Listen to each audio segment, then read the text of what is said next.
to him as master. So clap your hands.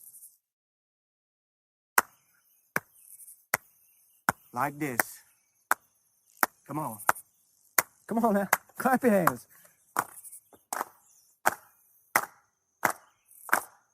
Nigga run, nigga flow, nigga tore his shirt in two. Run, run, a patty roller get you. Run, nigga, run, well, you better get away. That's right, like you mean it. Nigga run, run so fast, over his head in a hornet's nest. Run, run, the patty roller get you. Run, nigga, run, well, you better get away. Run, nigga, run, the patty roller catch you. Run, nigga, run, well, you better get away. Some folks say, nigga, don't steal. I caught 3 in my cornfield. One has a bushel and one has a pack. One has a rope, it was hung around his neck. Run, nigga, run, the patty roller catch you. Run, nigga, run, well, you better get away. Run, nigga, run, the patty roller catch you. Run, nigga, run, well, you better get away. Hey, Mr. Patty Roller, don't catch me. Catch that nigga behind that tree. Run, nigga, run. The Patty Roller catch you. Run, nigga, run. Well, you better get away. Run, nigga, run. The Patty Roller catch you. Run, nigga, run. Well, you better get away.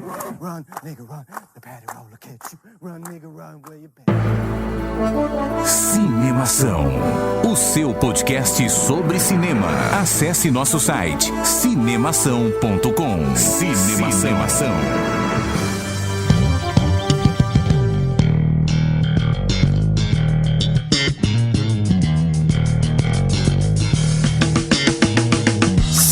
Bem-vindo ao podcast Cinemação número 78. Eu sou Rafael Arinelli e hoje eu vou falar tudo que eu sempre quis falar sobre escravidão. Eu sou o Daniel Cury e eu tenho uma única pergunta incômoda vinda direta do cinema brasileiro. Quanto vale ou é por quilo? Aqui é o Henrique Risato e recentemente eu li que a Courtney Love sabe o que aconteceu com o avião da Malásia. Ela cheirou ele. Nossa senhora. Fala pessoal, sou o Bruno Guedão e eu não quero sobreviver, eu quero viver. Essa é boa, hein? Olha só. Fala galera, aqui é o Léo do Geekvox e agora vamos falar sobre a escravizaura americana. Aliás, né, cara, já falando um pouco aí sobre o filme, é legal você ter falado isso porque, porra, o filme ele é feito por pessoas que não têm a nacionalidade americana e é um filme hiper americano, né? Tipo, isso é o mais legal, assim, ó, tapa na cara da sociedade americana, né? Mas tem o Brad Pitt de produtor, né? Então, cara, tipo, qual americano mais envolvido? O produtor é tipo um dos maiores galãs do cinema americano. E quem é o herói do filme? Exatamente. Ele tinha que ganhar o Oscar, né, cara, de algum jeito. De algum jeito, é. Fora que ele é gato, então tudo bem.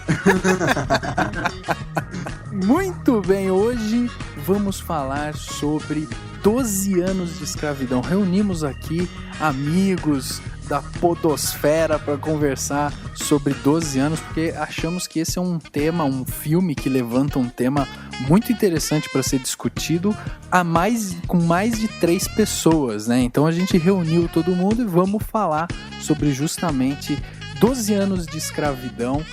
É um filme que levou o Oscar, você pode acompanhar aí nossa... como que é o nome? Se existe trilogia, quando é 2 é o quê? Duplogia? Existe isso, não? What the f***? Tanto faz. Trilogia. A nossa sequência. Uma sequência, né? Sequência de podcast só sobre o Oscar, né? Pô, exatamente, a gente teve essa sequência, você pode acompanhar toda a nossa análise de todas as categorias do Oscar.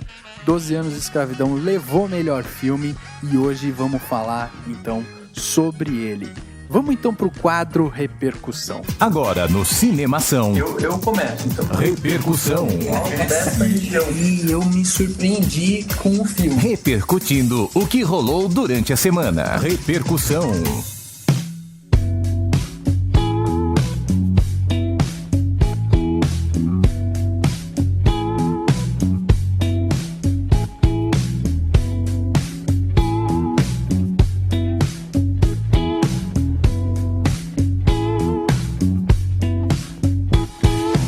Fazia tempo, hein, Dani, que a gente não tinha vários convidados no podcast, hein? E esse podcast tá prometendo ser um dos melhores da história. A gente quase nunca fala isso, né?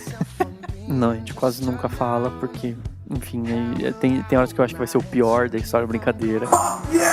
Mas realmente, eu tô com expectativa pra vir coisa legal por aí. E também pelo fato de que a gente tem só 2 comentários, né, pra falar dessa vez. Coisa rápida, né? Vamos passar rapidinho pelo Repercussão pra já ir pro papo, que é a coisa principal aqui que a gente vai falar hoje pra vocês no podcast. Lembrando que os nossos 2 convidados, né, são o Bruno Guedão, que é lá do saladacult.com.br, e também o Léo, que é do Geekvox, nossos parceiros aí lá do pessoal do Doug, do Maroto, do Nani, o pessoal que tem dificuldade em falar cinemação, né?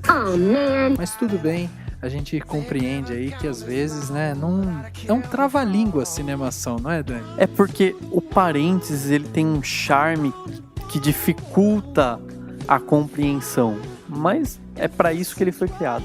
E Dani, se essas pessoas que têm algum tipo de dificuldade com cinemação quiserem escrever pra gente, como que elas fazem pra entrar em contato com o Cinemação? É muito simples, é só entrar nas nossas redes sociais ou mandar um e-mail pra gente. O e-mail é o contato@cinemação.com. Quem preferir entrar nas redes sociais, comentar, compartilhar e aproveitar o espaço pra exibir seus conhecimentos, reivindicar seus comentários, é só entrar no facebook.com/cinemação. Pode seguir a gente no Twitter no @cinemação, sempre sem o parênteses que não funciona nos endereços, e sem cedilha e sem tio, obviamente.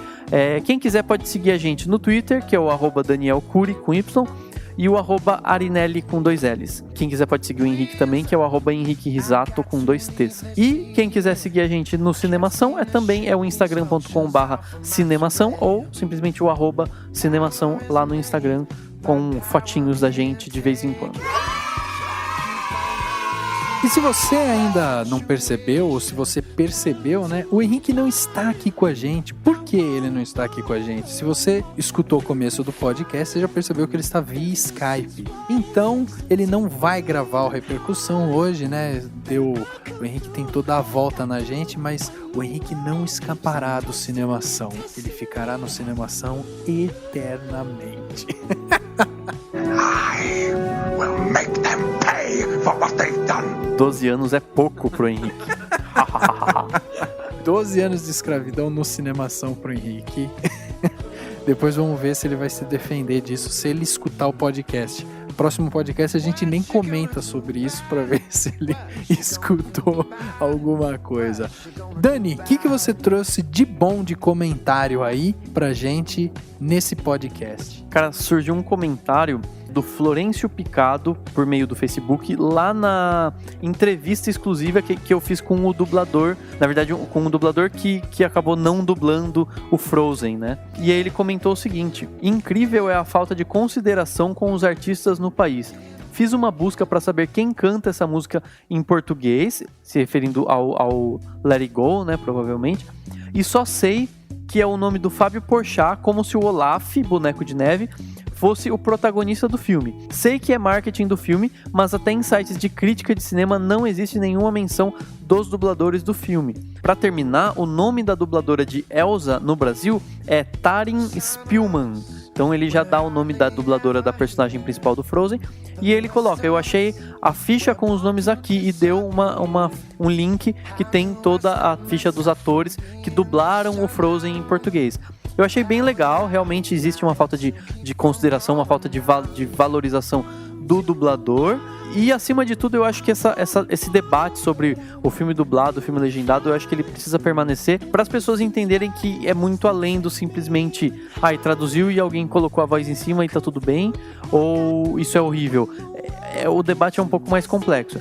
Mas eu acho que realmente, se há dublagem, se é necessário que haja dublagem, que pelo menos a gente possa valorizar os dubladores, que foi o caso, assim, eu quis conversar com o Gustavo Pereira, que dublou vários personagens e tal, para entender um pouco esse processo da dublagem e para entender como que funciona essa imposição das celebridades, que isso eu sou bastante crítico, essa coisa de colocar celebridades, pessoas famosas para dublar, sem que eles necessariamente sejam bons dubladores, né?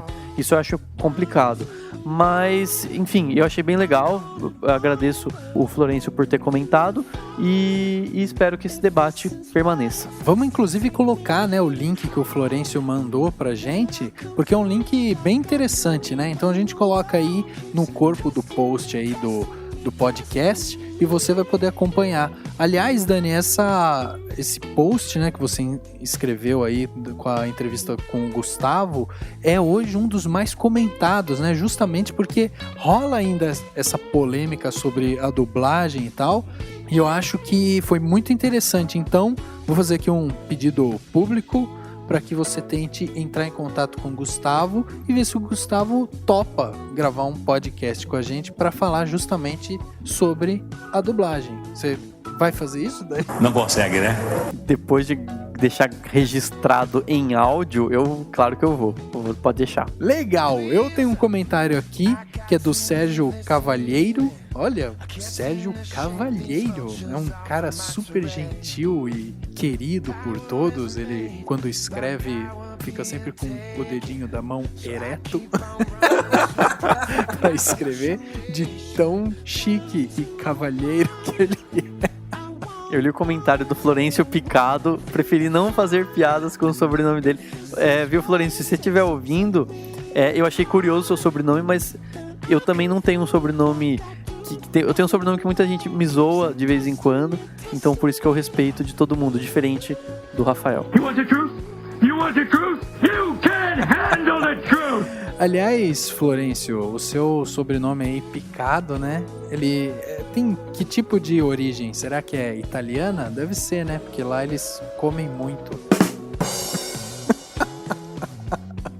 Nossa, hoje eu tô quente com piada, hein? Hoje tá bom o negócio aqui.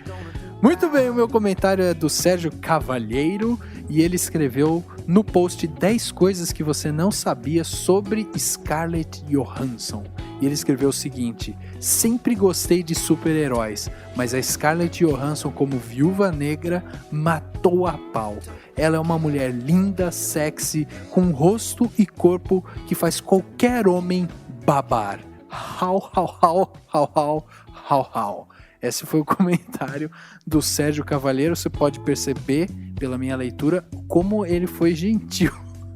Como ele foi cavalheiro com ela, né? Essa piada não cessa nunca, né, Dani?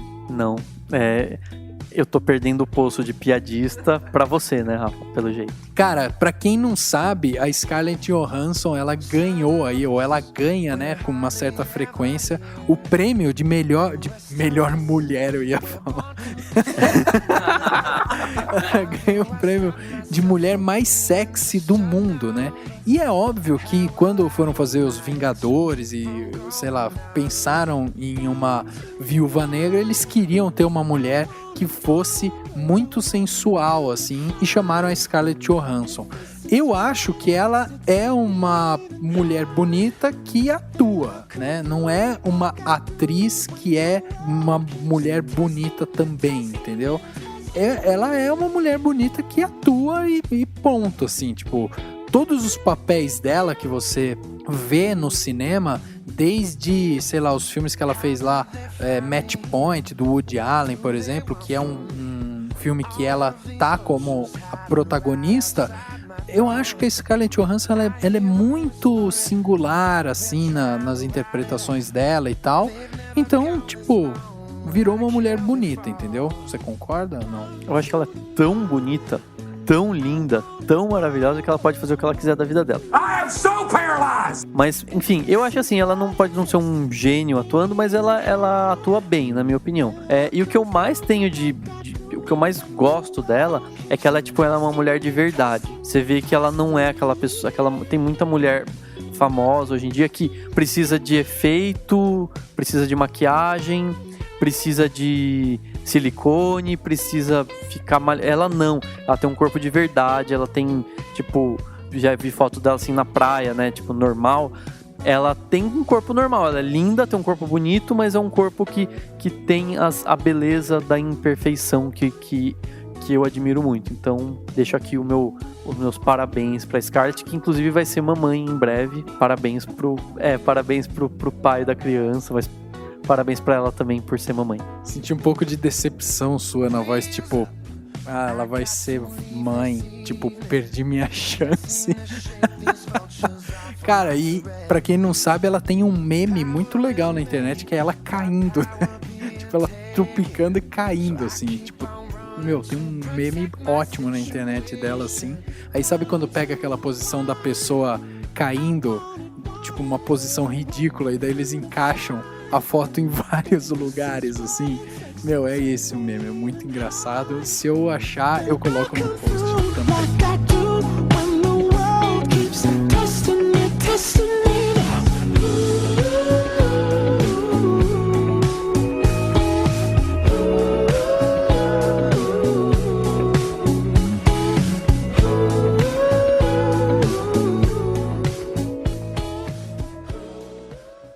Went down to the river Jordan, where John baptized 3. When I walked the devil in hell, says Johnny baptized me.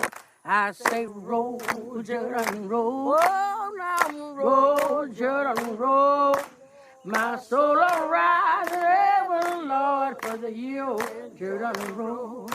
Well, some say John was a Baptist. Some say John was a Jew. But I say John was a preacher, cause my Bible says so too. I say, roll, Jordan, roll. Roll, Jordan, roll. My soul arise in heaven, Lord, for the year when Jordan roll. Hallelujah, roll, Jordan, roll. Roll, Jordan, roll. My soul arise in heaven, Lord, for the year when Jordan roll. Hallelujah, roll, Jordan, roll. Roll, Jordan, roll. My soul arise in heaven, Lord, for the year when Jordan roll. Everybody say, roll, Jordan, roll. Roll, Jordan, roll. My soul arise in heaven, Lord, for the year when Jordan roll. Roll, Jordan, roll. Roll, Jordan, roll. My soul arise in heaven, Lord, for the year when Jordan roll. Roll, Jordan, roll. Roll, Jordan, roll. My soul arise in heaven, Lord, for the year when Jordan roll. Roll, Jordan, roll. Bom, antes da gente entrar, né, exatamente no tema, queria, assim, que os nossos convidados fizessem seus jabás aí, né, pros nossos ouvintes e tal. Bruno, você, cara, tem um site muito legal aí, né, o saladacult.com.br, e você tem lá alguns podcasts, né, meu? Como é que tá aí a sua empreitada na internet com o Salada Cult? É isso aí, a gente tá lá com o Salada Cult. Na verdade, é o meu espaço ali, né, que eu separei pra escrever sobre as coisas que eu gosto. E como eu sou um entusiasta do podcast, eu tô me aventurando aí nessa mídia. A gente tá com 2 podcasts lá, um que a gente chama de Coquetel, que a gente fala sobre uma obra, um livro, um filme, um seriado, assim, de uma forma bem rapidinha, como uma forma de recomendação. E o outro a gente fez um podcast sobre o Walking Dead, né? Sobre a série, a 4ª temporada. A gente analisava os episódios, logo após gravava, reunia uma galera e gravava depois. Saía o episódio, vocês já corriam lá pra gravar? Como é que era? No dia seguinte, assim, a gente se reunia e fazia um hangout e publicava, depois eu editava o áudio e publicava também em formato podcast. Caramba, meu, ó, o Henrique tá com a mãozinha levantada aí porque ele quer participar. Beleza, vamos fazer. A gente já tava conversando, né? Agora eu já vou me convidar já pra participar dos próximos aí que vão rolar. Vamos fazer sim. O cara lê mangá, sei lá, HQ, lê tudo tudo de Walking Dead e nos tempos livres, inclusive, assusta as pessoas de morto-vivo. E tem meu primo que morreu que eu deixo o corpo dele aqui no armário, né? Não tá certo. Legal, cara. Então, quem quiser acessar aí o Coquetel ou ver também o podcast aí sobre The Walking Dead, saladacult.com.br. Tem mais algum endereço aí que... Não. Tem as redes sociais, né? facebook.com/saladacult e o Twitter, @saladacult. Legal. E você, Léo, tá aí lá com os nossos amigos do Geekvox, que tem um problema sério em dizer o nome do Cinemação, né? É complicado. É que assim, o nosso integrante Nani, ele tá mais velho. Entendeu? Eu posso usar que ele não tá aqui, então ele tá mais velho e é complicado, né? É sabe? complicado. A idade. Não foi só ele, foi ele e foi o Maroto também. Maroto, assim... Mas o Maroto tem Alzheimer juvenil. Isso aí é verdade. Inclusive foi achado ontem na praça, né? Sozinho. Mas você tá lá há muito tempo, Léo? Como é que tá a sua empreitada lá no Geekvox? Aproximadamente 2 anos, escrevendo há 1 ano e meio. Legal, meu, legal. Escrevo 90% sobre série, que eu sou viciado, assisto milhões de séries ao mesmo tempo. Caramba, cara. Tipo, agora quais que são os top 3 séries aí? Atualmente? Atualmente. Sons of Anarchy, House of Cards e acho que The Newsroom, cara. É mesmo? Algum desses é comédia, não? Porque eu não conheço, cara. Não, é que assim, eu normalmente quando fala de melhor série assim, eu levo a sério mais os dramas. Mas comédia tem muita coisa boa também, cara. How I Met Your Mother tá terminando a última temporada. Tem Community é sensacional. Cara, How I Met Your Mother eu comecei a assistir desde o começo, né? E, porra, tava achando demais. Hoje eu assisto assim, em tempo real, né? E, tinha dado uma caída. Eu acho que essa última temporada tá começando, tá se salvando um pouco, assim, sabe? Do que foi. Eles estão fechando muito bem, cara. Assim. Fechar a história antes de... Porque realmente, as últimas 2 temporadas foram bem mais fracas, mas agora ele tá consertando e fechando muito bem, terminando a história. O podcast muda a vida das pessoas. Depois dessa eu vou retomar o How I Met Your Mother e eu vou começar a assistir o The Newsroom, porque também me falaram já, falaram que assim, não, você aqui é jornalista, precisa assistir e tal. Não, cara, assim, pra quem é jornalista, é obrigação assistir Newsroom. É obrigatório. É obrigatório, é sensacional. Esse ano tem a última temporada e vai acabar bem, velho. Assim, eu acho que vai acabar melhor do que continuar e ficar forçando história que não tem mais, né? Maravilha. Quantas temporadas são desse The Newsroom, hein? Esse ano em julho sai a 3ª e última. Legal. É bom porque também não é muito, né? Se pegar uns seriados aí pra assistir, 300 temporadas. Muito legal, cara. Então, bom, vamos começar com o nosso tema central aqui, o 12 anos de escravidão. Filme, né, que saiu no dia 21 de fevereiro de 2014, do Steve McQueen. O filme, foi super bem elogiado pela crítica, muito bem visto por todo mundo, né?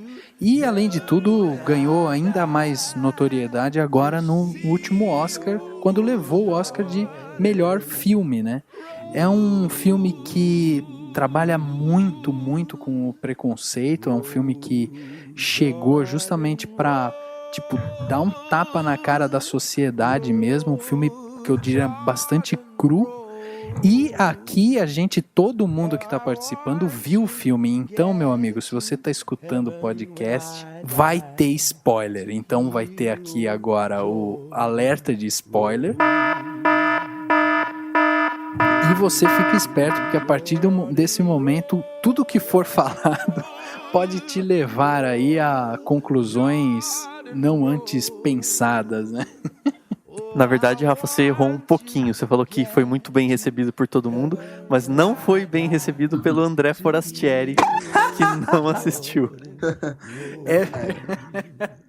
Esse é Ele aquele fez cara uma que fez lista aquele de post. motivos pra não assistir. Os 16 motivos pra não assistir. Inclusive um deles bem pautado, com um argumento excelente que parece ser chato pra caralho.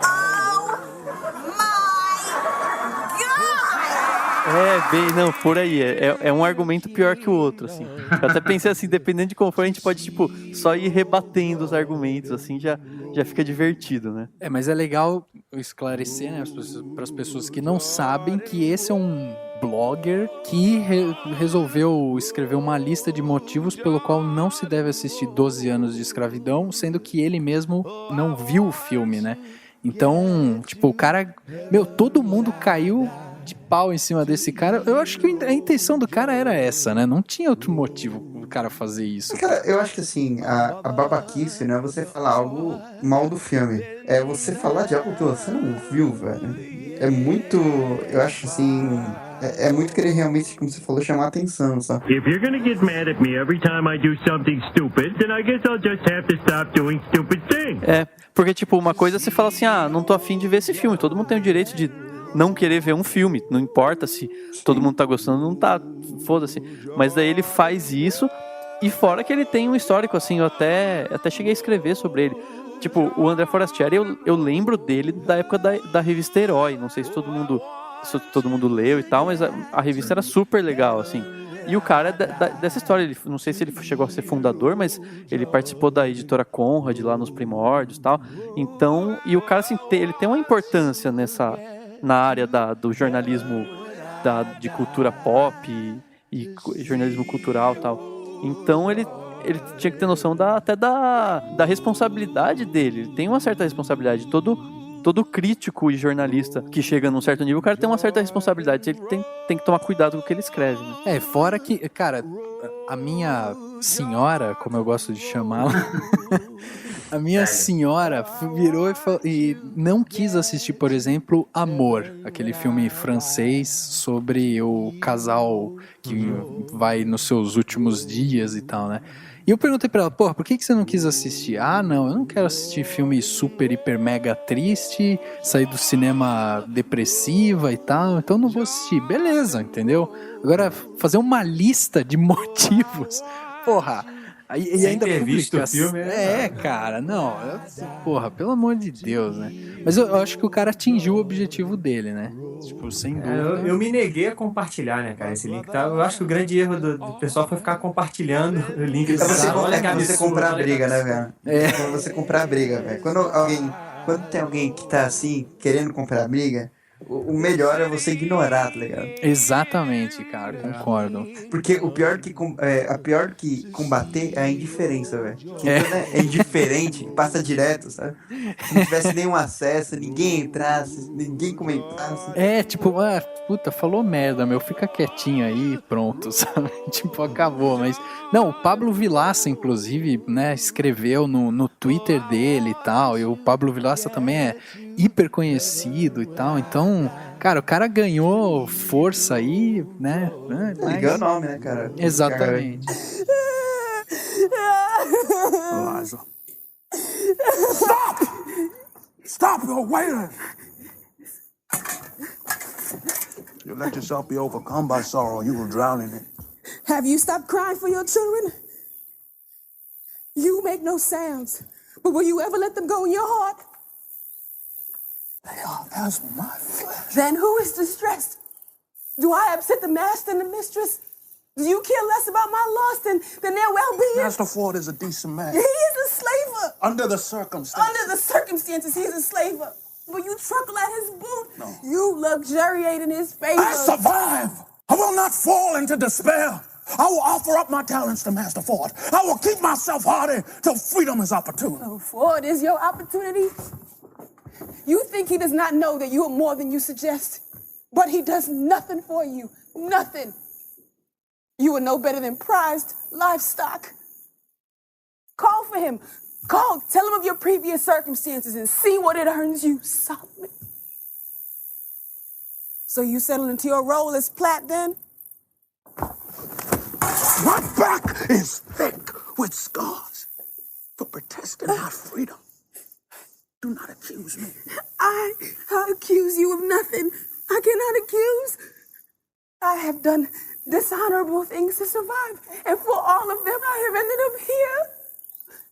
No better than if I had stood up for myself. God, forgive me.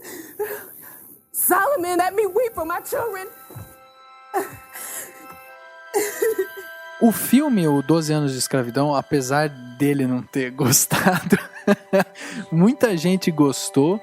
E aí eu vou pedir pro Daniel, né, Dani, para você fazer uma rápida sinopse do filme, assim, passar bem perto do que o filme é, para as pessoas terem uma primeira ideia, para depois a gente começar a falar justamente sobre o filme. Bom, o filme se passa nos anos 40, basicamente, nos anos 40 do século XIX, começa lá por volta de 1841, se eu não me engano, 1842, como todo mundo vê no título, ele conta a história de 12 anos do período da vida do Solomon Northup, que é vivido pelo Chiwetel Ejiofor, porque eu pratiquei bastante o nome dele.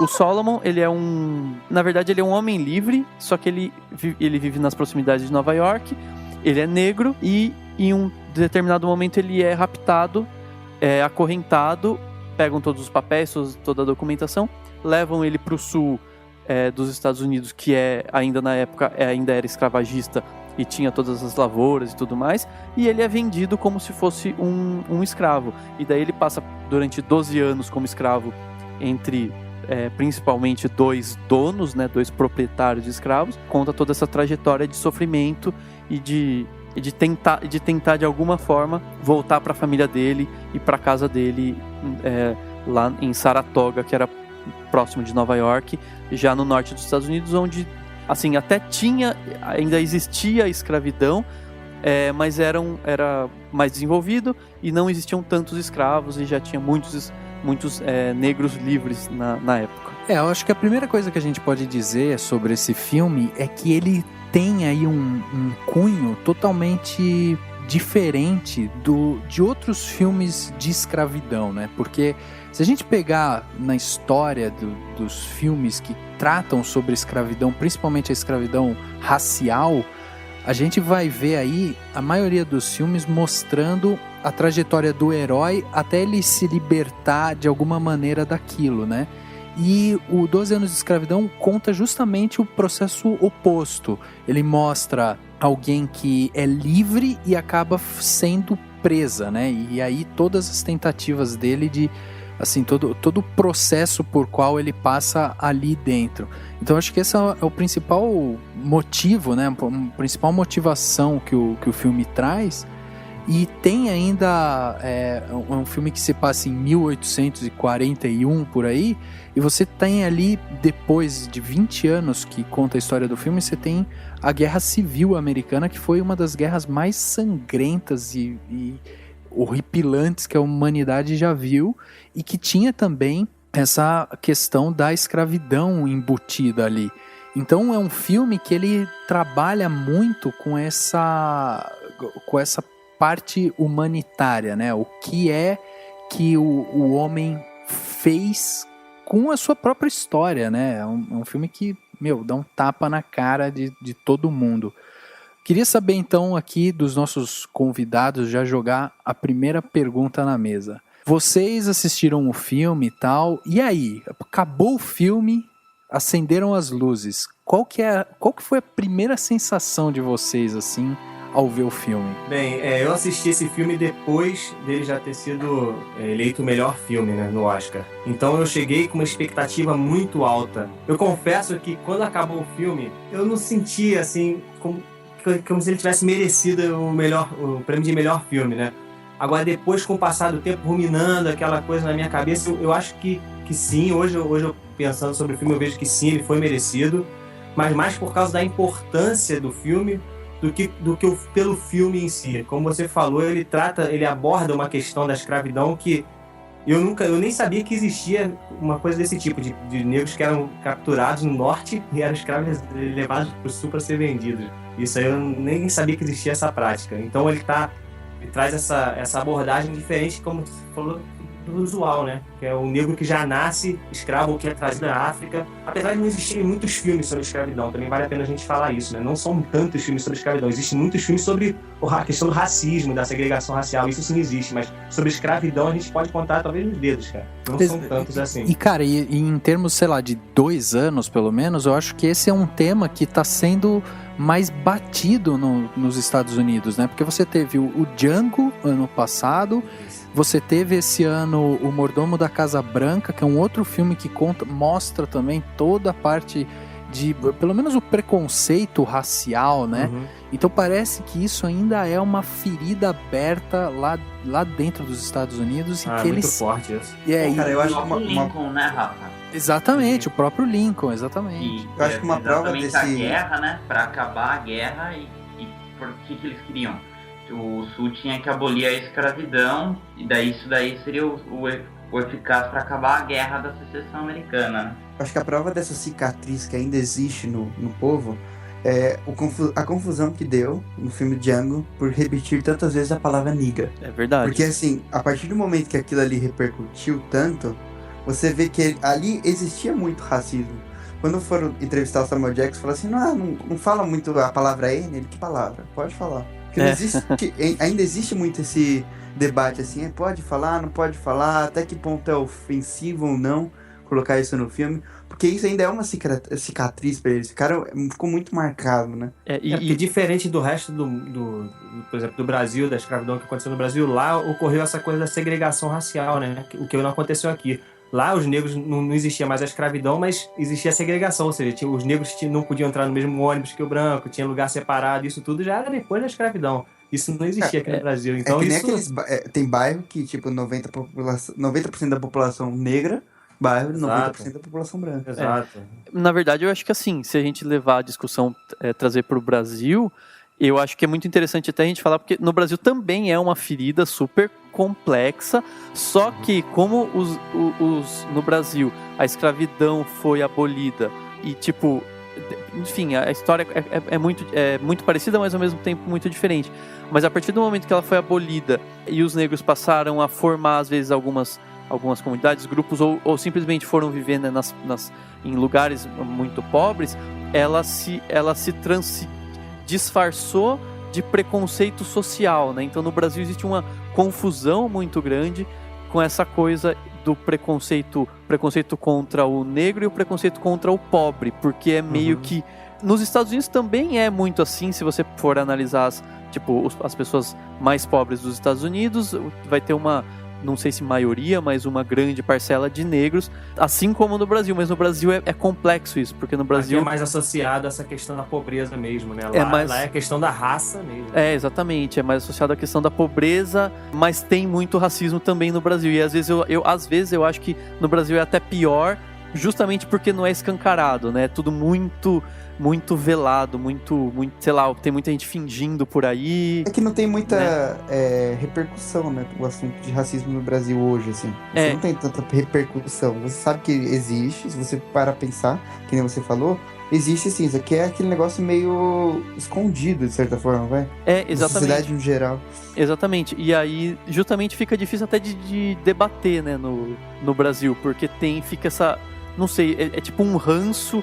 E ao mesmo tempo tem gente que fica com dificuldade. E aí entra na questão social. Então, por exemplo, quando fazem cotas para negros ou nas universidades ou tal, aí tem todo um debate porque tem muita gente que acha que não existe esse racismo, né? Sei lá, eu acho... É muito complexo pensar nisso, né? Mas talvez até pela própria história, né? Como aqui o negro foi liberto e o cara imediatamente se tornou um mendigo. É isso mesmo. Né? O cara, tipo, tá bom, você tá liberto, mas, cara, você não tem nada. Não tem casa. Você não tem casa. Aí o cara montou lá a favela. Então a gente sabia de alguma forma que o povo tava ali e que tava na favela. Então tinha esse conceito. Nos Estados Unidos, o povo, ele precisou, o governo deu algum tipo de apoio, só que foi um apoio que tornou o povo uma subcategoria humana, sabe? Eles não tinham os mesmos direitos. Não tinham, cara. E aí, eu acho que isso até agravou o preconceito, né? Porque o cara que, assim, já era contra os negros, tinha que conviver com aquele cara pegando ônibus, sei lá, dividindo a lanchonete no café da manhã e tal. Tudo bem, o negro ficava lá no cantinho dele, lá, sentado na cadeira que era pra ele, mas o cara tinha que conviver com esse cara. E a gente teve um processo ainda que, sabe, o negro meio que foi pra favela, ficou lá, aí veio voltando, né, pegando o trabalho aqui e tal, sei lá. Eu acho que depois da abolição, cara, se você for pensar, no Brasil ele começou muito mais fácil, o relacionamento de brancos e negros, assim. Se você for ver, casais interraciais, tudo, o relacionamento foi muito mais rápido e mais fácil do que nos Estados Unidos. Nos Estados Unidos ainda demorou muito para eles conseguirem realmente se relacionar depois disso. No Brasil, inclusive, já até existia, antes mesmo da abolição, já existiam, claro, era também uma forma de racismo, mas existiam os senhores que tinham os bastardos, né, com as escravas e tal. Então já existia esse embrião desses relacionamentos. Mas eu acho que é complexo também porque existe um racismo velado no Brasil até nessas questões, sabe? Tem muita gente que, sei lá, tem não sei, talvez muito relacionamento, que às vezes tem até um pouco de racismo. Tem inclusive racismo de sei lá, pessoas que são... Eu já ouvi uma mulher negra dizendo assim: eu espero que a minha filha case com um branco, porque daí dá uma clareada, não sei o quê. Então, quer dizer, é um racismo interno na sociedade entre até quem é negro, né? Que, querendo ou não, é porque as pessoas têm esses discursos, né? Elas se apoderam do discurso que permeia a sociedade, né? Acho que fazendo referência ao filme do Django de novo, é aquele momento onde chega na fazenda e o Samuel Jackson está olhando, mas ele é negro, ele vai dormir na cama? Exatamente. Como assim? Mas é uma hipocrisia, se for ver, muito grande, mas que existe. Aliás, vou aproveitar até e citar, eu citei no começo do podcast um filme brasileiro que eu acho que é quase que o mesmo tapa na cara, de uma forma diferente, tal, mas é o mesmo tapa na cara do 12 anos, que é o filme Quanto Vale ou É Por Quilo. É um filme cheio de detalhes, ele fala de outros temas além do racismo, mas ele fala do racismo, fala da escravidão no Brasil e tal, e tem um momento em que ele conta a história de alguns escravos que faziam o serviço de capataz até como uma forma de se sentirem melhores, né, assim, tipo, eu preciso meio que me aliar aos senhores, então eu vou ser o capataz que vai atrás dos negros escravos fugidos e enfim, capturavam e tal. Então esse filme é bem interessante, eu recomendo muito pra todo mundo. E até brinquei uma vez que esse filme, O Quanto Vale por Quilo, devia ser obrigatório nas escolas brasileiras, da mesma forma como já tornaram o 12 anos obrigatório nas escolas americanas. Cara, agora eu falei no começo do podcast que eu ia falar tudo que eu pensava sobre escravidão, né? E esse preconceito. Então eu queria dizer o seguinte: se você que está escutando o podcast tem ainda esse preconceito dentro de você, acha que preto isso, preto aquilo e não sei o que, cara, eu não desejo o seu mal. Eu não desejo. Eu só espero que você tenha uma coceira no cu eterna. Só isso. Nossa.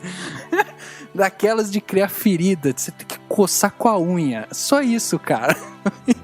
Não precisa morrer, não precisa acontecer nada. Mas, por favor, que isso aconteça com você.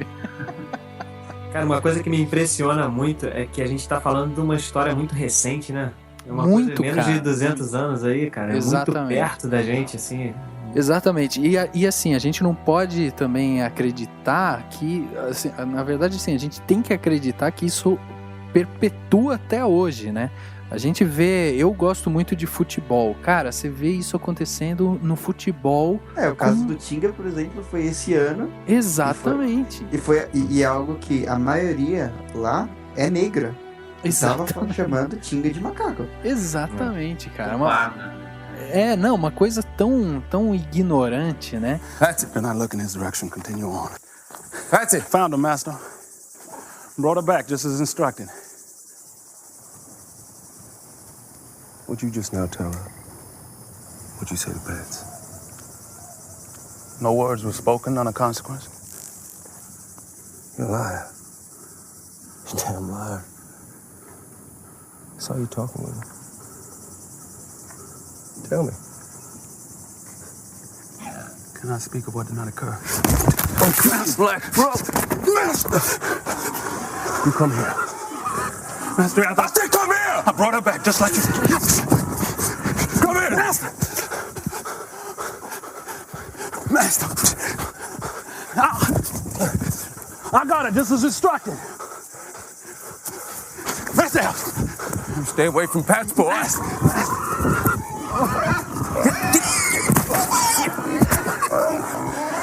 That's right.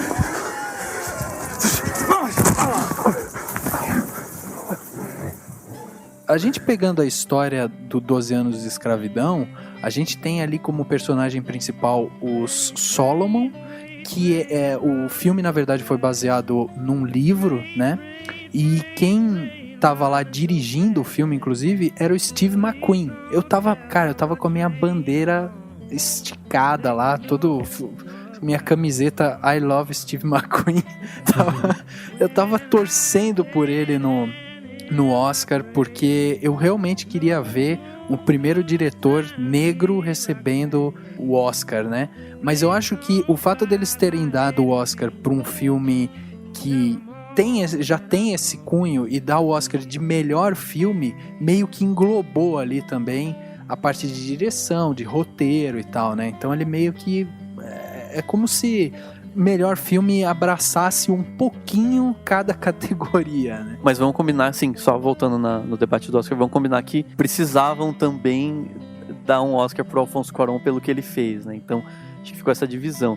Mas, cara, eu acho e assim, não sei, pensando até nos outros filmes, eu assisti o Shame, né, do Steve McQueen, que é muito melhor se você pegar o processo de direção, pelo menos eu enxergo assim. Então, eu acho que também foi uma forma... Porque eu acho que o 12 anos, ele é justamente o que o Bruno falou antes. Ele tem a importância temática muito mais importante, muito mais desenvolvida ou muito melhor do que a direção em si. Porque o que acontece, tanto com o Shame quanto com o Fome, né? Hunger, que ele fez antes, eles eram estudos de personagem, né? Então eles eram, tipo, você pegar um personagem e você desenvolver esse personagem e a trama em si talvez nem é tão importante quanto você mostrar uma mudança no personagem em si. E no 12 anos, se for ver bem, o personagem em si, o Solomon, ele não tem uma mudança nele, né? A índole dele, o caráter, tudo dele permanece igual durante todo o filme. Ele mudou meio que, tipo, da água pro vinho. Ele falou assim, eu vou deixar de fazer um estudo de personagem e vou passar a simplesmente contar uma história importante para a sociedade, uma história que ficou esquecida, etc, etc. Então, a partir do momento que ele faz isso, ele perdeu um pouco, talvez, a mão, né? Ele não se adaptou tão rapidamente a isso. Então, assim, tem esse ponto. Mas, por exemplo, o que ele faz, uma das coisas que eu gostei muito no 12 anos é o que ele faz com as imagens. Então, assim, ele sai de uma imagem linda, tipo de uma paisagem bonita, e corta para alguém sendo chicoteado. Ele sai de uma, tipo, paisagem, assim, simplesmente uma plantação bonita que poderia ser um ambiente idílico, e daí você vê, tipo, um cara chicoteando o ar só pra galera se ralar de colher algodão. Cara, acho que outra coisa que pode destacar nele, assim, foi uma coisa que eu tive impressão, foi que era muito crua as cenas, velho. Era algo bem que, tipo assim, tem determinadas cenas que se você me falasse que aquilo ali era um documentário, eu estaria falando, ok. Por exemplo, a parte que eles estão tomando banho, logo que ele é preso. Aquela parte ali, em nenhum momento parece cinematográfica. Ele coloca uma câmera de canto ali e filmando como é, sabe? Sim, assim, ele deixou muitas vezes, eu acho que ele tem a mesma câmera, no mesmo lugar, tendo a mesma sensação, tipo, ó, é isso aqui. E causa incômodo que precisa causar, né? Porque nem eu achei muito legal a parte que o Solomon tá quase enforcado, né? Meio que na ponta do pé. E fica uma câmera parada. Pro cinema hollywoodiano é muito tempo. Aquilo é um absurdo. É tipo, eu nem lembro agora, mas deve ser uns 5 minutos, talvez. E uma cena, a câmera parada e o cara tentando se equilibrar. E aquilo vai dando uma agonia, né? Tipo, você fala... E ver as pessoas passando, atrás, sendo né? diferente. E as pessoas... Ninguém faz nada porque ninguém pode fazer nada, né? O pessoal trabalhando, começa a cantar e tal. Quem pode não quer fazer, né? Sim. Essa é uma escolha dele muitas vezes no filme, de fazer esses planos longos, assim, né? Sem corte. Justamente pra transmitir essa agonia, cara, porque é assim que eu ficava. Não, essa cena do enforcamento é visível a agonia, óbvio, mas tem uma outra cena que é só o Solomon parado olhando pro nada, assim, ele fica olhando pra câmera. Eu ia falar dessa cena agora, cara, porque ele fica e ele não fala nada, ele não muda a câmera e ele continua apenas olhando daquele jeito, tá? E dá uma agonia, cara. Dá uma agonia. Eu não sei o que é, porque eu ficava pensando, o que esse cara tá pensando? Ele deve estar... Sabe, meio que transporta pra gente aquela agonia que aquele cara tá vivendo ali.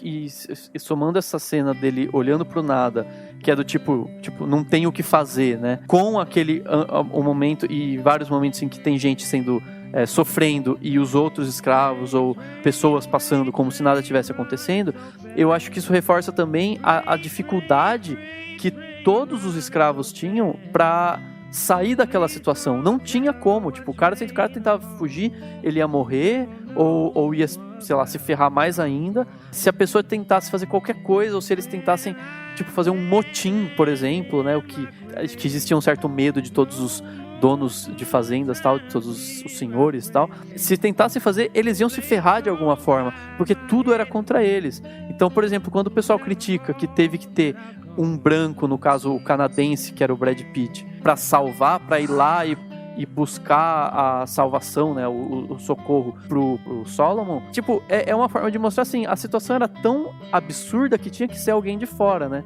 Tinha que ser infelizmente, tinha que ser um branco não só alguém pra de fazer fora, isso. mas algum branco que não fosse a favor da escravidão, porque, por exemplo, quando ele vai pedir ajuda do outro cara, o outro cara conta na hora pro dono dele. Entendeu? Exatamente. Então, é aquele choque, tipo assim, você entende, você vê na situação dele, tipo assim, cara, ele não tem o que fazer, ele vai fazer o quê? Exatamente. Ele realmente vai ter que ficar aí e esperar cair do céu uma solução. E é muito interessante porque, como, não sei quem foi que falou aí, que ele não existe um arco dramático assim, né? O personagem ele não muda mesmo. E realmente, ele desde o início, ele sempre transparece ser um cara esperançoso.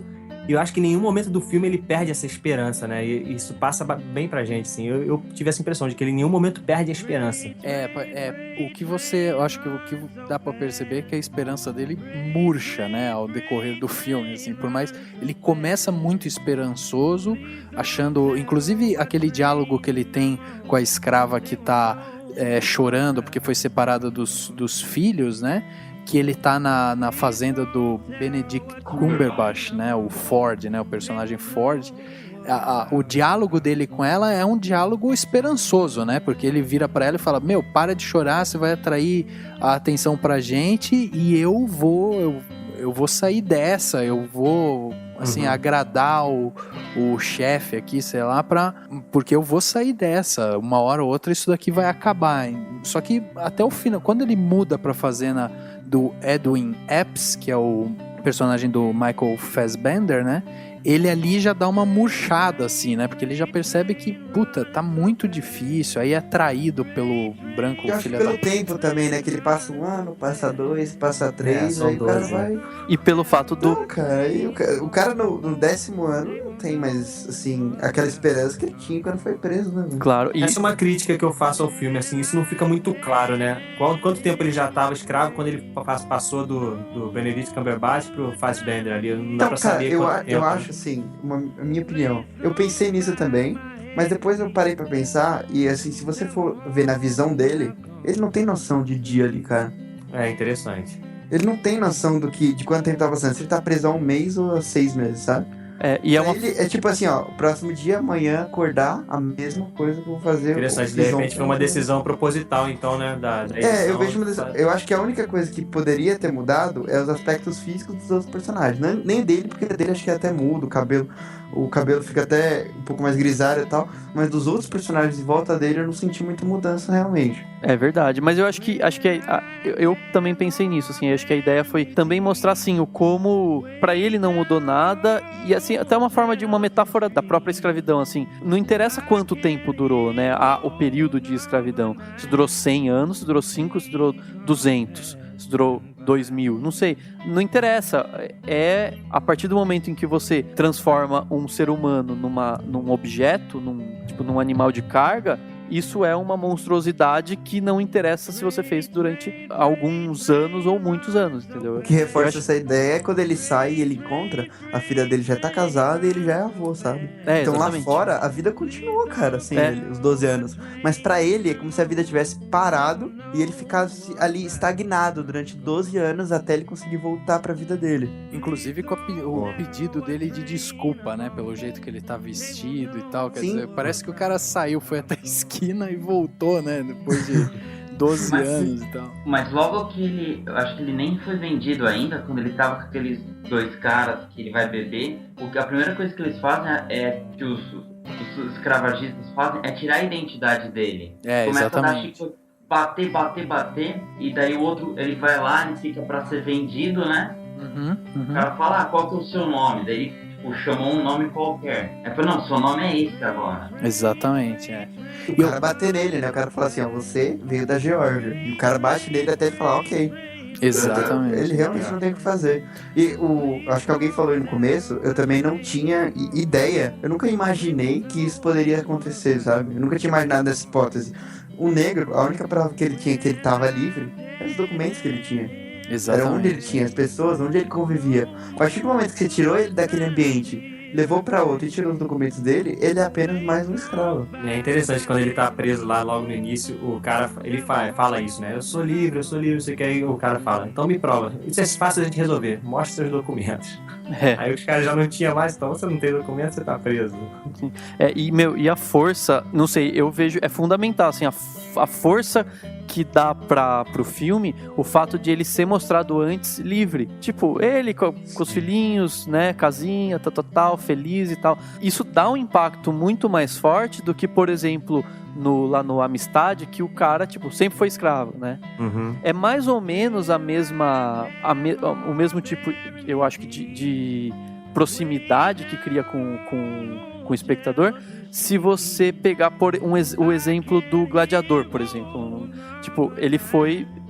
era num período em que os escravos eram escravizados por outros motivos que não a cor da pele e tal. Mas é mais ou menos isso. Tipo, ele tinha a casinha dele e tal, foram lá, arrancaram, você agora é um escravo e você vai você vai entrar pra arena, lutar com os leões e tal.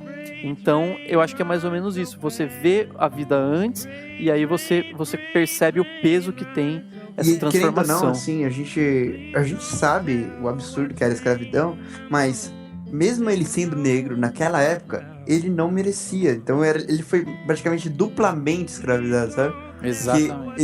Ele já era um cara livre, e mesmo sendo negro, ele era um cara livre, e ainda assim ele foi escravizado, apenas porque ele era negro. Exatamente. Era exatamente isso que eu ia falar, porque o Daniel tava falando dessa coisa da família e tal. E aí o que me veio na cabeça é isso, é que assim, o filme consegue te colocar no papel do escravo, né? Quer dizer, por mais que você seja branco, rosa, amarelo e tal, você olha aquele cara e você entende que ele tá ali só porque... Ele não pertence àquele lugar, não é só exatamente, ocasião, não é só por causa que a sociedade naquela época era a favor da escravidão, não é só por causa disso, é porque ele também foi injustiçado, além da escravidão. E qualquer um poderia estar ali, né? Eu acho que essa que é a sensação que o filme mais esbanja na tela, assim, você que tá assistindo poderia estar nessa situação, porque olha que coisa ridícula que é, como é frágil o processo de... como é tênue, né, a linha entre estar dentro da escravidão ou fora dela, né? Nesse caso dele, por ser negro, era um documento só que sumiu. Fica muito claro que a família não tem o que fazer. Exatamente. Ele não tem o que fazer. Assim, ele tá numa situação que ele tá incapacitado. Assim. Ele tá sem condições de reagir. E uma das outras coisas que eu acho que coloca o dedo na ferida que tem no filme é o fato de ter os senhores, né, acho que tanto o Benedict Cumberbatch quanto o Michael Fassbender, eles têm cenas lendo a Bíblia, trechos que justificariam, né, para eles a escravidão, né? Então, principalmente o Fassbender, né? Exatamente. Então, eu não sei, eu vejo como uma coisa muito corajosa, assim. Nos Estados Unidos, Brasil monte de país que tem muita gente muito religiosa, isso é um negócio que causa algum tipo de choque nas pessoas, né? Enfim, o mesmo livro, né, que as pessoas usam para justificar um monte de outras coisas, podia justificar a escravidão, e o que mudou isso foi o processo histórico e não o que está escrito na Bíblia. Eu acho que isso é muito, muito forte, assim. A partir do momento que ele pega trechos que possam encaixar naquela situação para ele, né? Exato. Faz uma interpretação, uma interpretação baseada na circunstância dele ali. Isso é feito, inclusive, hoje em dia. Exatamente.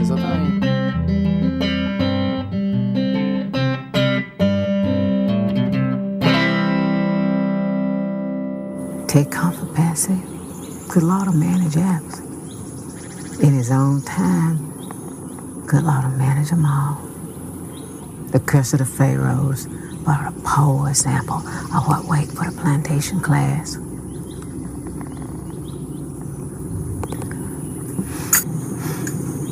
This is nice. Eu acho que uma das coisas aqui que a gente pode destacar, inclusive sobre esses dois senhores de engenho, né? O Edwin, que é o Michael Fassbender, e o Ford, que é o Benedict, é que você vê assim que o Ford, ele é um senhor de engenho que tem assim, traços, ele tem assim, um pouquinho de consciência do que está acontecendo naquele momento e do quão, entre aspas, errado é. E você ele tá aqui conivente, ele não tá a favor, né? Exatamente. Ele tá, aceitando aquela situação. Tipo assim, porque ele precisa aceitar, né? Porque os escravos eram a mão de obra ali. Sem os escravos, ele também não tinha. Então, eu acho que é duas questões no filme. Quando ele vai comprar a mulher, e ele fala assim, enquanto tá as crianças? Não, criança não. E ele vê que ele fala assim, tá, não posso fazer nada. Se não for eu que for levar essa mulher, vai ser outra pessoa. E, inclusive, ele vira E depois a própria mulher cria essa discussão, falando assim, você tá tratando ele bem? Você realmente acha que ele tá... Cara, ele tá pouco se ferrando pra você. Ele vai continuar sendo bonzinho ou não, você vai continuar sendo escravo sofrendo do mesmo jeito. Inclusive, quando ele fala com o Paul Giamatti, né? Ele ainda vira pro cara e fala, você não tem coração de separar uma mãe de filhos e tal, né? E o cara fala, não, isso daqui é minha propriedade. Cada um, e a menina ainda vai crescer, vai valer mais e tal, né? E ao contrário, totalmente ao contrário do Edwin, né? Que o Edwin é um senhor... que entende os escravos como uma propriedade, e ele usa justamente trechos da Bíblia falando justamente sobre que ele não vai ser punido porque a propriedade é dele, porque aquilo ali pertence a ele e foi fruto do trabalho dele e tal. Então são dois senhores que eu entendo que eles servem até como uma espécie de caminho para você entender como que o Solomon vai se comportar em uma situação mais branda em termos de escravidão e em uma situação mais forte, sabe? Você começa a entender melhor, inclusive, o personagem, né? Mas, cara, eu achei muito cruel, assim, quando o Solomon chega na fazenda, na primeira fazenda que ele vai, a mulher, né, a mulher lá, a esposa do Cumberbatch lá, ela vira e fala assim pra escrava, né, que tinha chegado lá, ai, você se separou dos seus filhos, tadinha, não, tipo, vai tomar um banho, dormir que você esquece. É meio que a gente faz, tipo, sei lá, com uma... É o que fazem na fazenda que tem perto da minha casa com vaca e bezerro. Eles separam, a vaca fica mugindo uma noite e depois esquece. Tipo, então assim, quer dizer, tratavam como animais, e eu acho que o filme é interessante porque ele deixa isso bem, assim, pra cada um tirar suas próprias interpretações. Eu acho que nenhum era menos ou mais cruel. O personagem do Cumberbatch ele só tinha... Ele não tinha gosto de maltratar, ele não tinha gosto naquela situação, né? Ele não fazia aquilo ali gostando, ele, tô nessa situação, ponto, ok, vamos fazer isso. Mas o Michael Fassbender, o personagem dele, ele gosta daquilo. Ele é sádico. Ele era cruel mesmo. O Bode, ele claramente se incomoda com aquilo. Mas só que eu acho isso, ele precisava, sem os escravos ali, eles não tem como produzir nada, entendeu? Eu acho que uma mudança que você pode ter entre os dois 2, o Edwin, ele jamais aceitaria, por exemplo, uma opinião do Solomon quanto ao que fazer, sabe? No trabalho. Como o Ford aceitou. Olhou e falou assim, não, tudo bem, se for uma boa ideia, se é algo que vai fazer, beleza. É verdade. Mas você vê que ali é um choque, tipo assim, são dois totalmente diferentes. E a partir do momento que ele reagiu lá e que ele soca o Paul Dano, que o Paul Dano ele apanha como ninguém, cara, você percebe que quando ele fala, ninguém mais te quis, porque você tá sendo um cara rebelde, o único que vai te comprar vai ser o Edwin, porque ninguém mais quer um escravo que seja rebelde. Inclusive porque o Edwin tem uma fama na região de ser um cara que disciplina escravos, né? Tem uma coisa assim, né, também.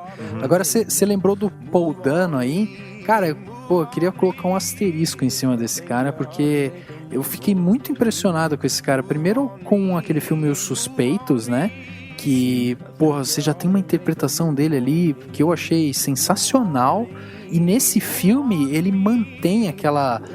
Você percebe que ele é um cara ruim, mas ao mesmo tempo ele é como se fosse um ruim nerd, manja? O cara que tipo, vai encher o saco. Ele tá tentando a oportunidade dele. Assim, é minha vez. Exatamente, tipo, me fudi a vida inteira, manja.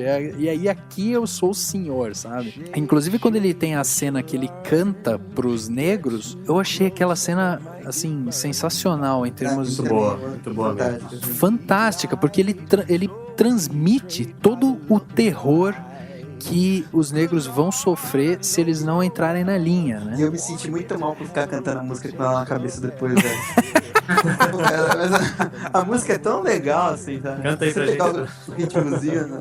Eu só não me senti tão mal porque depois ficou mais na memória a outra, que inclusive é uma das cenas mais bonitas também, né, do filme, que pra mim assim, eu acho muito bonita a música, a Roll Jordan Roll lá. Eu acho que a trilha sonora, ela é bem acertada, tanto na música quanto na falta dela. É verdade. Quando você tá em silêncio, quando você... Eu acho que é o mesmo acerto, dadas as devidas proporções, que fez o Gravidade, foi o acerto que fez no 12 anos. Saber quando usar a música e quando não usar.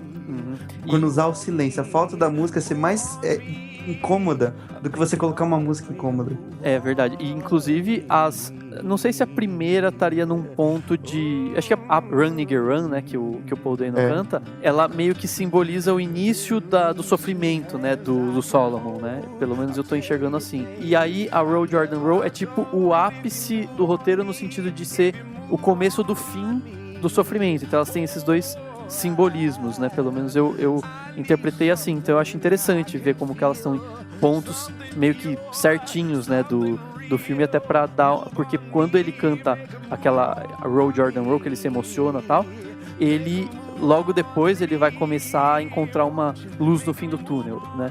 Então eu acho interessante como que, tipo, é como se fosse uma catarse, né? Ele chora, se emociona, pra daí conseguir energia pra voltar a acreditar numa liberdade, acreditar em recuperar a vida dele e tal. Vale lembrar que antes disso ele tentou fugir primeiro, né? Uma vez que ele corre pelo mato e encontra um cara que estava executando outros escravos, né? Enforcados. Escravos fujões.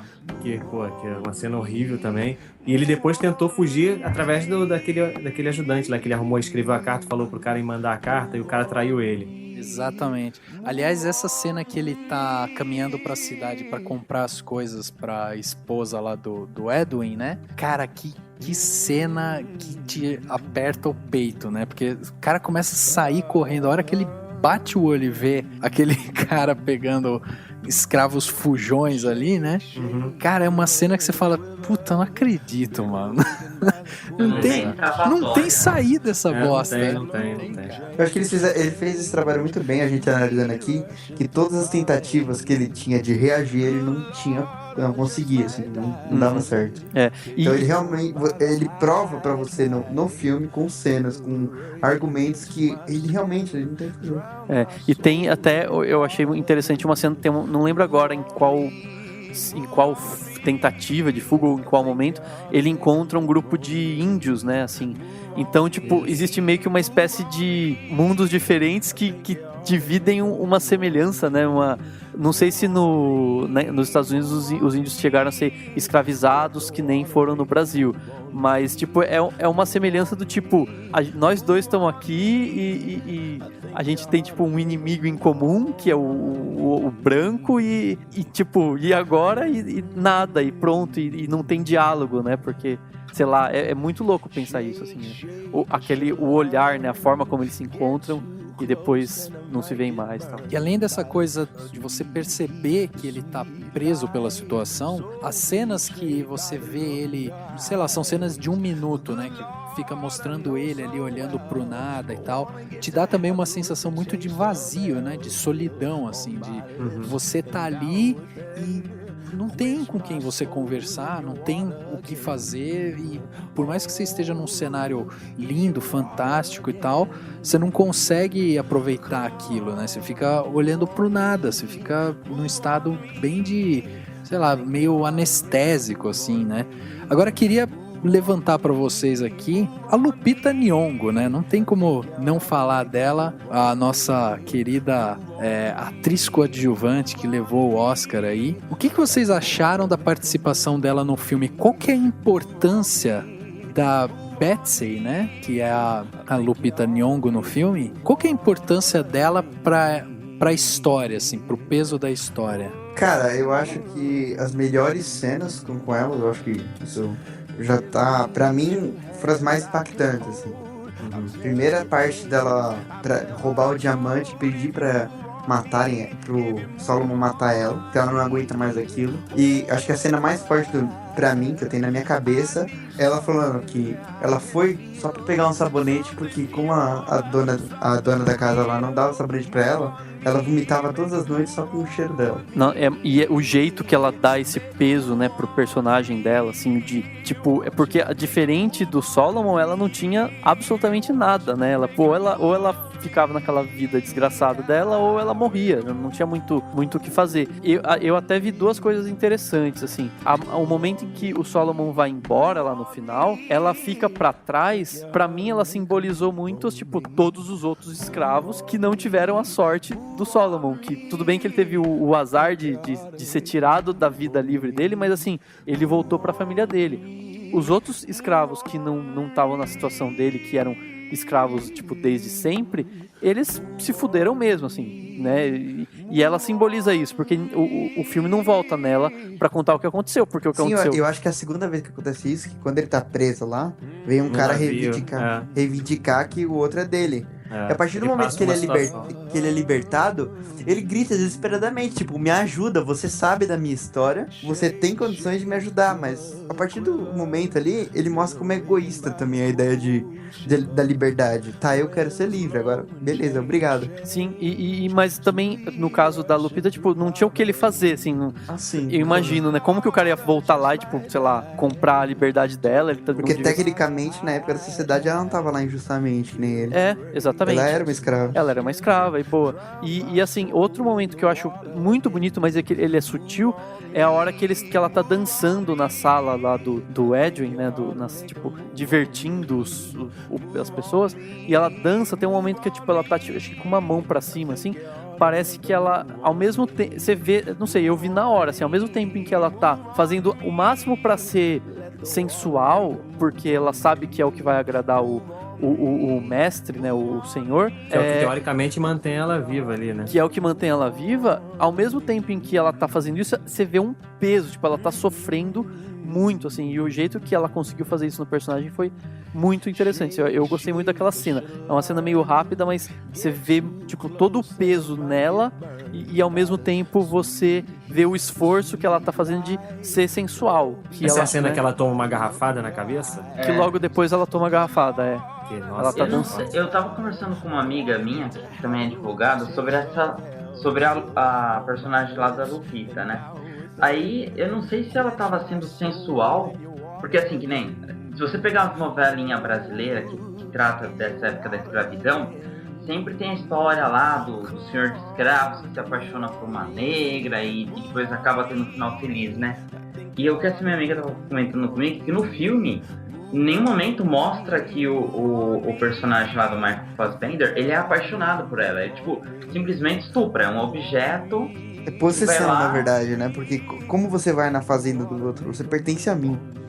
Exatamente. Então é um objeto pra ele. Então eu nem sei. E eu acredito que ela também odiava o cara, né? Claro. E ela é até a que mais sofre fisicamente, pelo menos isso é o que mais me marcou no filme, porque tanto nessa cena ela toma uma garrafada, que foi muito impressionante aquela cena, e uma outra que eles estão numa festa e a esposa lá do Michael Fassbender vem e arranha o rosto dela, que ela fica até com sangue nos dedos, assim, na unha. Exatamente. Achei isso bem impressionante. Então acho que fisicamente o filme é mais impressionante. Então, pensando sobre isso, a importância que ele falou, eu acho que é essa, mostrar o sofrimento dos outros escravos mais personificado nela, tipo, tudo que os escravos passavam ali e todo o peso, tanto nessa hora de ir embora ali, tá o peso de todos os escravos ficando pra trás, assim, sabe?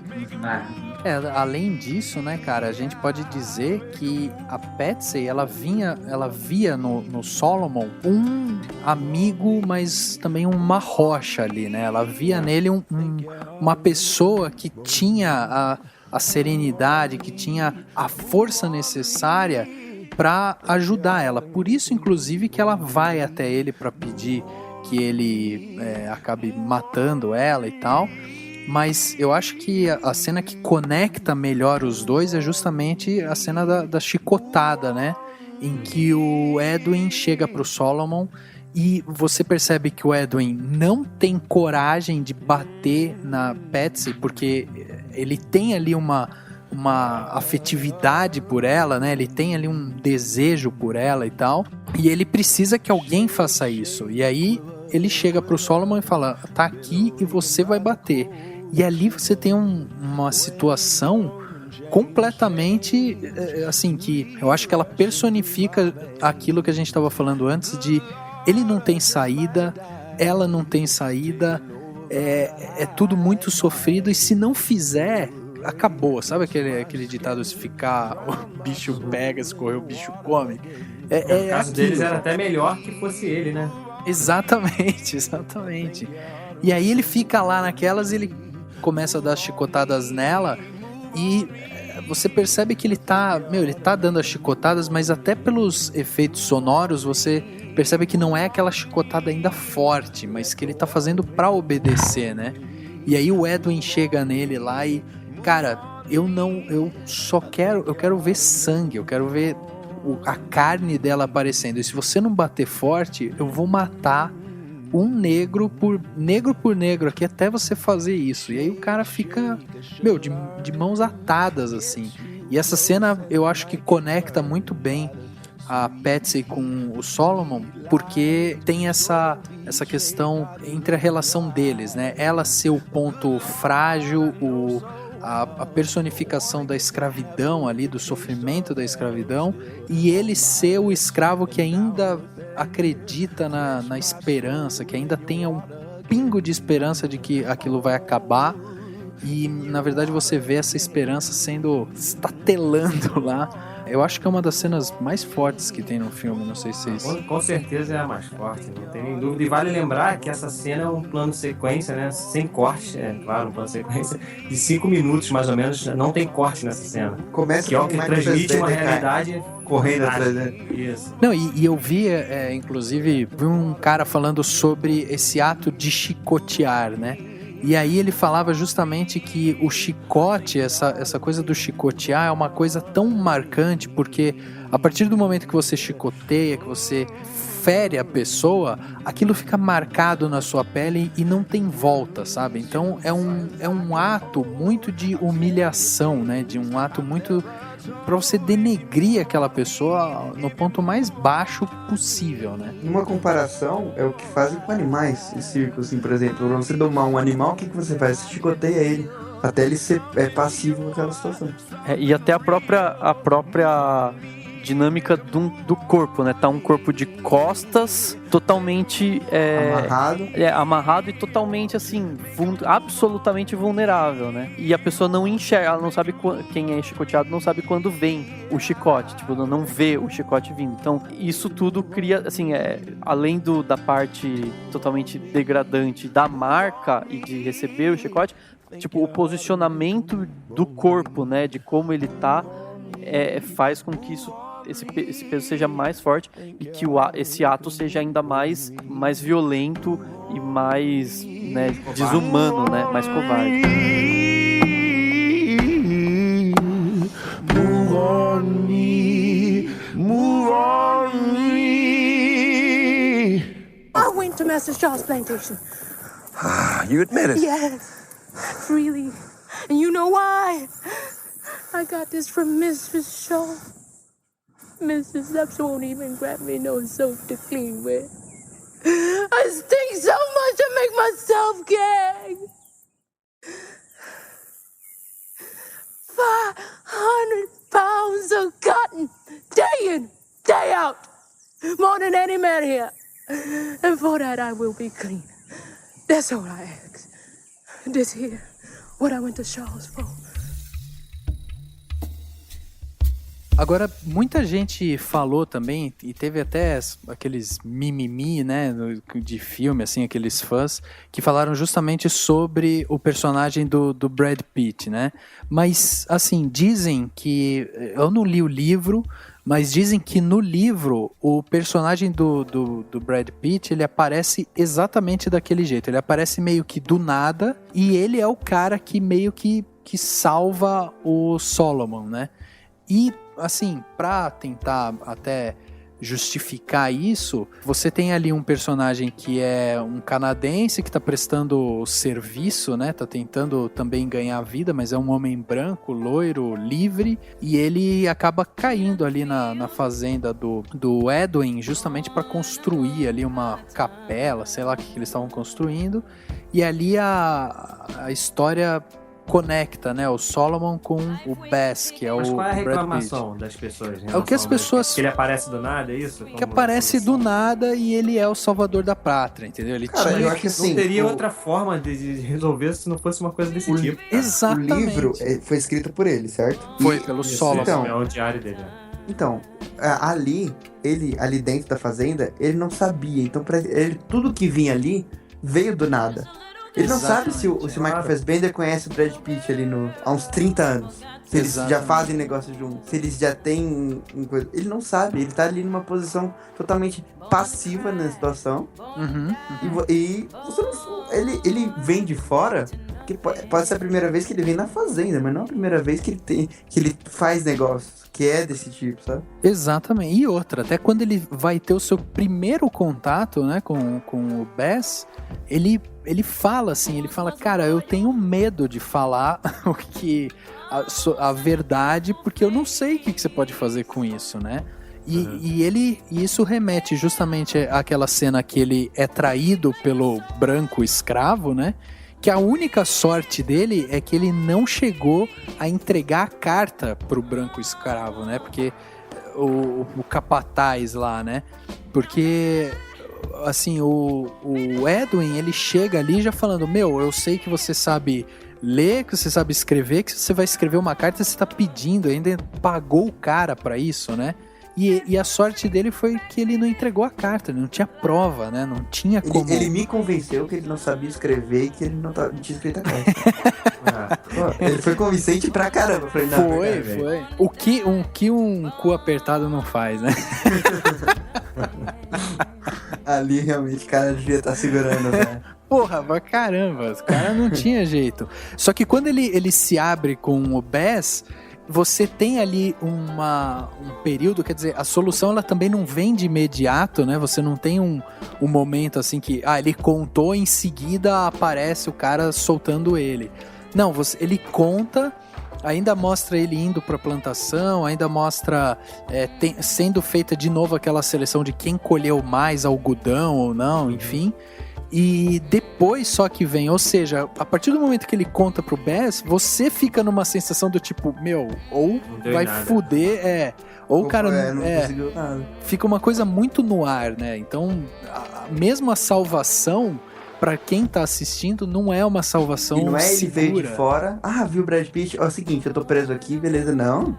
Ele vai, se o Brad Pitt não falasse com ele jamais ia tocar no assunto, cara. Ele ia trabalhar ali, beleza, tchau. E essa é uma discussão que não vale a pena entrar, porque não importa como ele seria salvo, sabe? Eu acho que o importante do filme é a discussão que é gerada durante ele ali, durante o tempo que ele tá preso, né? Não importa como ele ia ser salvo. Uma coisa do filme, que se você for ver, você sabe, no fundo a gente sabia, no final ele vai ser livre. A gente não sabe como. Uhum. Então, 12 anos depois. Se você imaginar, se você não soubesse o final, se você vai assistindo o filme, você tem um incômodo muito grande que você fala assim, ok, ele vai morrer aí. Ele vai morrer aí alguma hora, ele não tem como sair daí. Não tem como sair daí. Eu acho que acaba tirando um pouco da experiência você saber, mas não tinha como, né? Porque talvez a própria libertação fosse a morte, né? O cara passou 12 anos escravo e morreu. Tipo... Mas aí ele não tinha escrito, pô. Exatamente, ele podia... É verdade, tem razão. Não tinha pensado nisso. Eu fiquei o filme todo esperando assim, qual vai ser a solução pra ele ser liberto, assim. Mas se você pensar por um outro lado, você fica o filme todo, tipo, sem esperança de salvação. Você só vê as coisas piorando pra ele. Ele muda de senhor, as coisas vão piorando, ele bate, ele briga, e você fala assim, pô, não tem... E cara, olha que coisa contraditória, né? Mesmo depois que ele é salvo e que chegam lá, né, resgatam ele e tal, ele abraça lá a Patsy e ele fala, meu, eu vou voltar, eu vou te ajudar e não sei o que e tal. Só que é contraditório. Por quê? Porque ele vai pro norte, cara. Então, tudo que aconteceu no sul não é ilegal, entendeu? Ele não tem como ajudar a Patsy. A Patsy tá presa lá. Inclusive, o Solomon, o ser humano real que existiu e tal, ele entrou num limbo que ninguém sabe como que esse cara morreu, por exemplo. Não sabe com quantos anos ele morreu.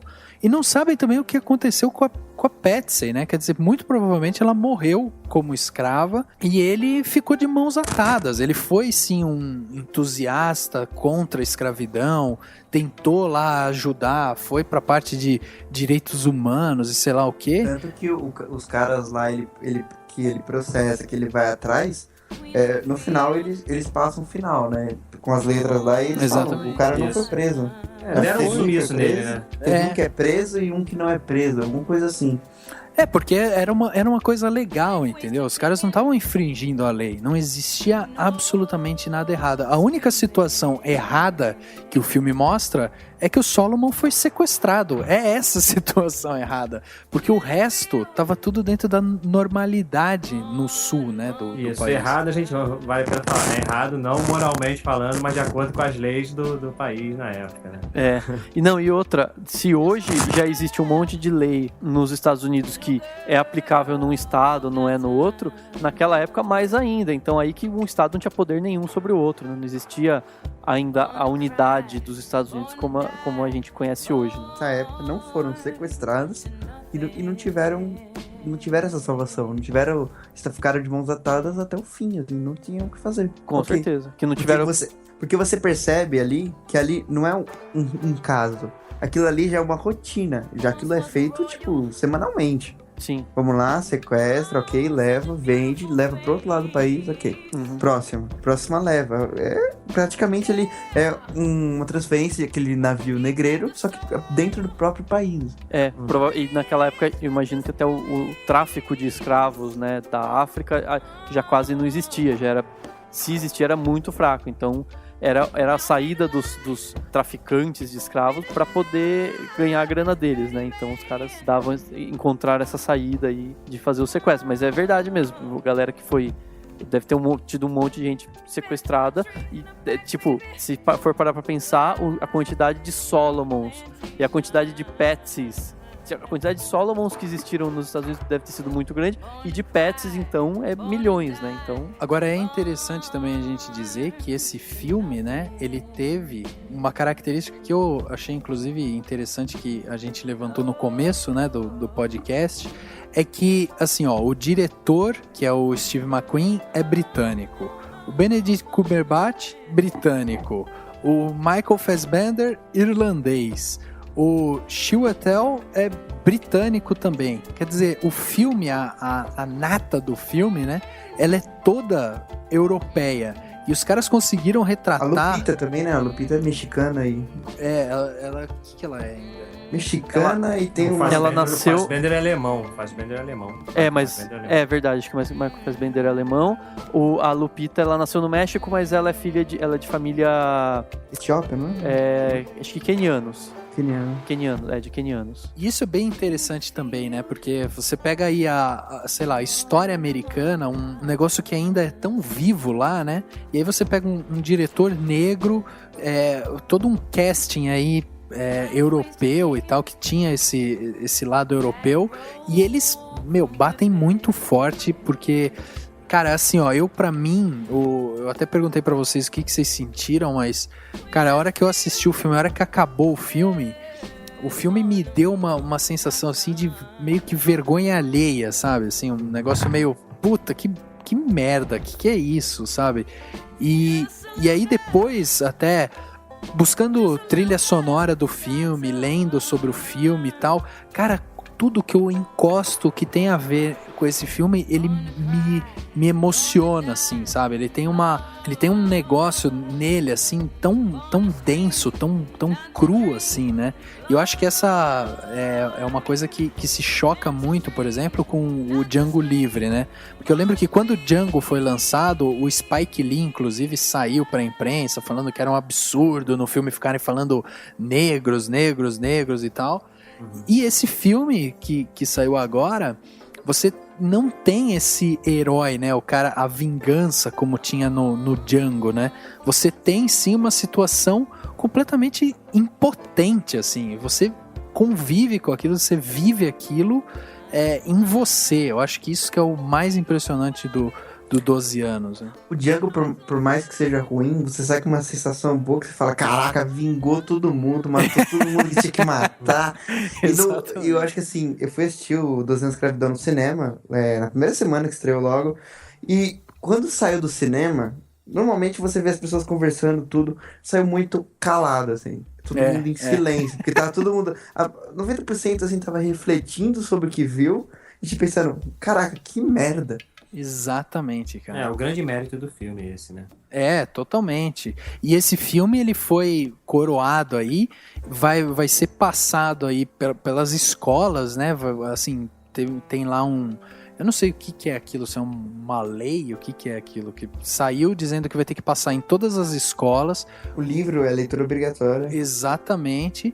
Quer dizer, é um negócio assim que, todo mundo tem que ver, porque, sabe, as pessoas precisam entender o que foi que aconteceu e o quão grave é essa situação do racismo mesmo, né, da escravidão em si, né. Acho que isso que esse filme, ele tem essa densidade, e isso eu acho que é uma das coisas mais impressionantes do filme, mas sem dúvida, assim, cara, pra mim foi um primor. Infelizmente o Steve McQueen não ganhou, mas eu tenho certeza que ele ainda vai chegar lá, porque também o histórico desse cara é foda, né? Ele tem poucos filmes, né, mas são 3 filmes bem pesados, depois desses filmes, fiquei com muita vontade de ver Shame e o Hunger, que eu não assisti ainda. Porra, o Shame vai te incomodar muito, viu? O Henrique adora Shame, mas... mas é um filme que incomoda também, né? Aliás, eu não sei se vocês sabem, mas o Henrique gosta muito de Shame e A Pele que Habito. São os top 2 dele. Perturbador, cara. And what happened was that I had this idea of a free man who was living in the north, but who was pulled into slavery. And what happened was I was speaking to my wife, who's a historian, banged a stick to my wife, And she said to me, well, why don't you sort of look at true accounts of slavery? Okay. And we both did some research, and then she found this book, which is called 12 Years a Slave. And she said to me, I think I got it. And, it was a total understatement. And what was so fascinating when I had it in my hand, I was turning over the pages of the book, was that every page was a revelation. How did I not know this book? But then I realized all the people I knew didn't know this book. I live in Amsterdam. What was interesting for me reading this book was it read like Anne Frank's diary, the first-hand account of slavery. And then I made it my passion to sort of, make that book into a film. Então, pra gente terminar esse papo aqui sobre 12 anos de escravidão, né? Vamos fazer uma rodada aí de notas sobre o filme e as suas justificativas, né? Então, eu queria pedir aqui primeiro pro Daniel a sua nota, Dani, e o porquê dela, né? Só pra não cair em contradição, eu vou deixar 4 estrelas, que é o que eu acabei colocando na crítica que eu escrevi no Cinemação. Mas é aquela coisa, eu sempre digo e repito, essas notas são mais pra ter uma ideia geral do que pra resumir o filme ou qualquer coisa assim. Eu só não dei as 5 estrelas nota máxima porque eu achei que, enfim, foi justamente o que eu critiquei até durante esse podcast, que foi o fato de o Steve McQueen ter sido muito bom com estudo de personagem e ter talvez se perdido um pouco. Mas é só por isso, não existe uma coisa tipo, negativo, isso, aquilo. Eu optei pelas 4 estrelas. Algum de vocês vai dar 5 estrelas nesse filme? Não. Eu não. Eu ia dar 4. 4 craque. Por que, por exemplo, aí, hein, Bruno? Por que não 5 e só, sei lá, quantas você vai dar? Como eu falei no início, eu cheguei com uma expectativa muito alta para esse filme. E acho que a discussão que a gente teve aqui retrata bem a minha opinião e a minha nota que eu vou dar para esse filme. O que fica mais nesse filme, mais forte, é a discussão que ele gera do que o filme em si, entendeu? Tecnicamente falando, pelas atuações, olhando assim. Claro que tem muitas qualidades, né? Não é um filme ruim, óbvio que não. Mas eu acho que a importância maior dele é a discussão. Por isso que eu não dou 5 estrelas, não. Quando eu saí do cinema e saí meio assim, cara, não é tanto assim, não é tanta coisa assim. Aí eu pensei assim, umas 3 estrelas e meia. Vocês dão nota quebrada aqui? Damos nota quebrada. Tem uma nota 7 ali, 3 estrelas e meia. Mas é isso, esse efeito que o filme causa de você ficar ruminando, pensando, também é uma qualidade do filme que a gente não pode apagar, né? Exatamente. Então, hoje eu dou uma nota 4 pra esse filme. Cara, e tem uma coisa que eu acho também que, assim, tem muita gente que às vezes não gosta de assistir esses filmes, ou filme triste, ou filme, sei lá, que te deixa meio, sei lá, cabisbaixo e tal. E eu acho que se o filme, se ele te causa essa sensação, ele é um bom filme, entendeu? Em qualquer momento. Detetivo, né? Se ele tá te atingindo, ele tá fazendo. Tem muito filme de drama que se você assiste, você é indiferente. Isso não, ele não atingiu o objetivo, assim. Se o objetivo dele era o drama e era te atingir, o 12 anos de escravidão, ele faz isso com perfeição, assim. Te atingir, ele tem outros problemas, mas te atingir, isso ele faz muito bem. Exatamente, e não tem como. Eu esperava isso mesmo, mas eu esperava mais, entendeu? Eu entendo. Eu também não vou dar 5, porque um ponto que eu já levantei é você não... eu até defendi, né, a parte do... que não parece que passou 12 anos, mas ao lado dele, as coisas tinham que mudar um pouco, assim. Pra você perceber, se você quiser, assim, se você começar a olhar os outros personagens, as outras coisas, você perceber mudando. E eu não senti muito isso. É verdade, tem razão. Faltou um pouco disso e alguma coisa ou outra, assim, que eu acho... vou te falar que eu queria que ele fosse um pouco mais longo. Mesmo, cara? Não. Porque assim, terminou o filme, eu fiquei com aquele sentimento de que faltou alguma cena, faltou alguma coisa na relação dos escravos, assim. Às vezes eu achei a transição muito rápida, por exemplo, do Fassbender entre o Edwin e o Ford. Eu achei uma transição muito rápida, não achei tão bem feita, mas tirando isso, assim, são coisas pequenas, não é nada muito incômodo. Eu dou 4,5 e principalmente... Ia ser 4, mas meio pela cena do Fassbender caindo na lama. Acho que é válido. Inclusive, todo aquele terror, né, que é criado com o Paul Dano, né, quando ele tá lá na fazenda do Benedict, né? Você tem aquele terror, aquela coisa de puta merda, o Paul Dano vai voltar e vai bater no Solomon e sei lá o quê. E aí troca a cena e meio que acaba mesmo, né? Aquele terror, assim, tipo, acabou. Sim, ele tava um clímax muito bom naquela cena. Exatamente. E eu achei que deu uma quebrada que não ficou interessante pra você que tava vendo aquilo, sabe? Porque você queria ver um pouquinho mais. Exatamente. O que esse cara vai fazer? O roteiro não tem um ritmo, assim, ele não tem um ritmo que a gente tá acostumado, aquela estrutura clássica que vai subindo, tem um clímax, ele não tem, ele é muito ali reto, né? Aquela coisa reta. Ele é um eletrocardiograma, né? Ele vai do morto, né? Exatamente, cara, é por aí mesmo. E você, Henrique, qual a sua nota aí e por quê, hein? Então, comentado, eu vou dar 4 plaquetes. Porque assim, no começo eu achei o filme ele um pouco parado, assim, eu sei que tem uma carga pesada, mas não sei se eu tava num mau dia, mas sinceramente, cara, eu tava com o Daniel, eu comecei a cochilar uma hora. Porra, mas você devia estar cansado, não é possível. O começo do filme é quando o cara é sequestrado, meu. Se você tivesse falado que cochilou quando ele agitado no começo do filme. No começo tava assim, mas sabe quando você dá uma pescada assim? Foi o que a gente falou hoje. Depois do filme que você acaba dando maior valor.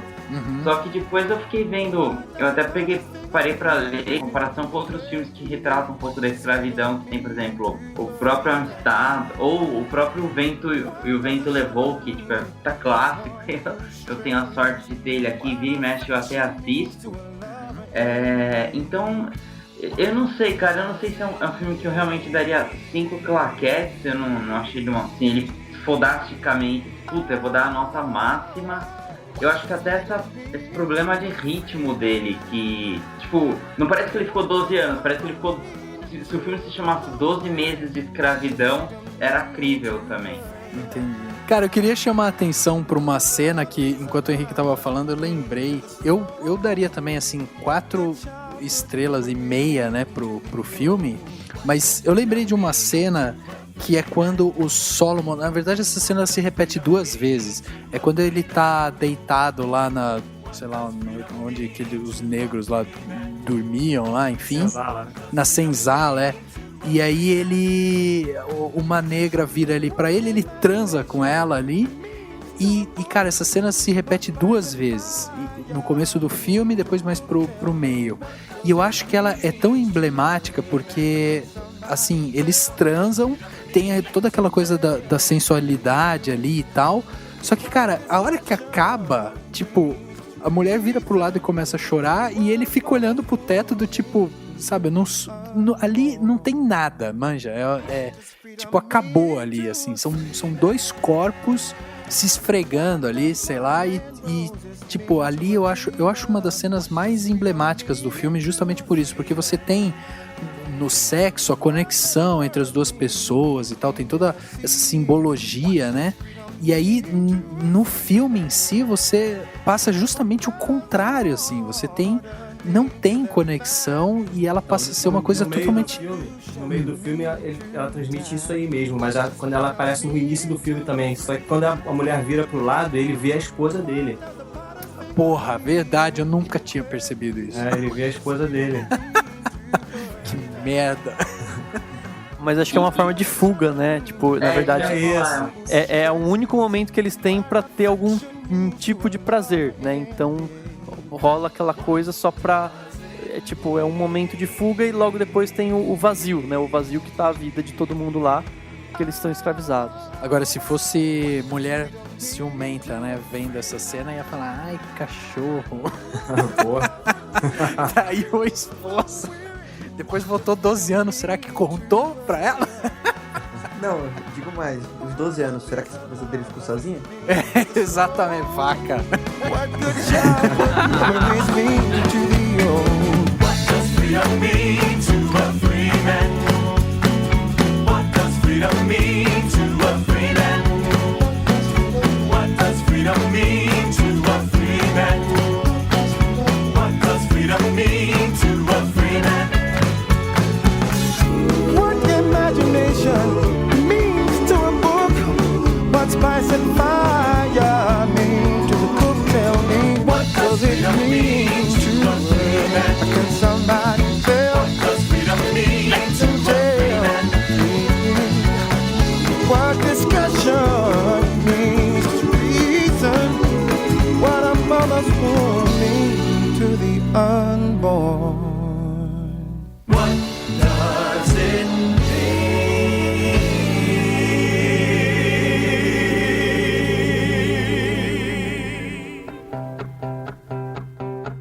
Chegando ao final de mais um podcast, agora o podcast Cinemação número 78, dessa vez com 2 convidados super especiais aqui. Falamos sobre 12 anos de escravidão e, cara, ficou muito legal. Eu só tenho que agradecer o Bruno e o Léo pela disponibilidade aí. Chamei os caras em cima do laço, assim, tipo... o único critério era: você assistiu o filme? Se você assistiu, vamos conversar sobre isso e gravar, né, a conversa, só isso. Então, cara, o Bruno, eu queria que você deixasse aí de novo aí, né, seu site, tudo aí que você quiser divulgar. E já te agradeço de novo pela disponibilidade aí, foi em cima do laço. E, cara, conta com o Cinemação pra gente, tipo, bombar aí o Salada Cult, fazer o coquetel. Vamos, cara, conta com a gente como parceiro mesmo, porque além da gente ter gostado do seu trabalho, né, a gente sabe o quanto é difícil também começar dentro da podosfera, né, então... A gente queria agradecer você pela disponibilidade e já nos colocamos à disposição. Pô, cara, obrigado mesmo. Obrigado primeiro pelo convite, Rafael. Foi legal o papo, a experiência, foi bem legal conhecer vocês. E é isso aí, conto com vocês mesmo. Se você quiser conhecer lá o meu trabalho aí na internet, www.saladacult.com.br, e tamo junto aí pro que precisar. Valeu. Léo, obrigado também, cara. Você me desculpa aí qualquer coisa que o Daniel tenha feito lá no Geekvox. Não, ele participou. A gente concordou em todas as indicações do Oscar e acertamos todas. Porra, daí é demais, hein? A gente fez um mini bolão do Oscar aqui no Cinemação e o Daniel foi quem ganhou, né? Ele errou um só e, puta, cara... Mas vocês ganharam alguma coisa com o podcast, alguma coisa? Não, né? Prestígio. Prestígio. Mas o Geekvox, daqui a pouco a gente vai ter que botar o Faustão falando que é sócio, né? O Faustão que fala, é sócio. E a gente tá sempre, agora já trocou de uns quantos já? 3 de troca, né? 1 lá e 2 aqui. Bem legal. Então, eu que agradeço, cara. Obrigado pelo convite. Acessem lá o Geekvox. Acho que o podcast vale muito a pena. Acessem, leiam minha coluna de séries. Vale muito a pena também. As indicações são boas, porque eu assisto muita coisa, então eu filtro. Então já tem um filtro natural. Você vai receber coisa boa. Porra, muito legal, cara. Obrigado mesmo pela disponibilidade. Desculpe aí vocês dois a gente ter chamado tão em cima. Não é costume que isso. Tranquilo, cara. Mas eu garanto que, culpa do Henrique, então. Sempre que precisar, cara, tamo aí. Valeu, hein, Henrique. Obrigado aí. O Henrique, pra quem percebeu, o Henrique hoje não está aqui comigo e com o Daniel, está via Skype em algum lugar sombrio do mundo, né, Henrique? Então, obrigado também aí por toda a correria. Valeu aí, Rafa. Valeu a presença do Bruno e do Léo também. Opa, valeu, cara. Isso aí, galera. Valeu todo mundo. Obrigado a todo mundo que tá ouvindo até agora. Valeu, Rafa. Valeu, Bruno. Valeu, Léo. Valeu, Henrique. E até a próxima. O podcast Cinemação número 78 fica por aqui. E a gente se vê no próximo.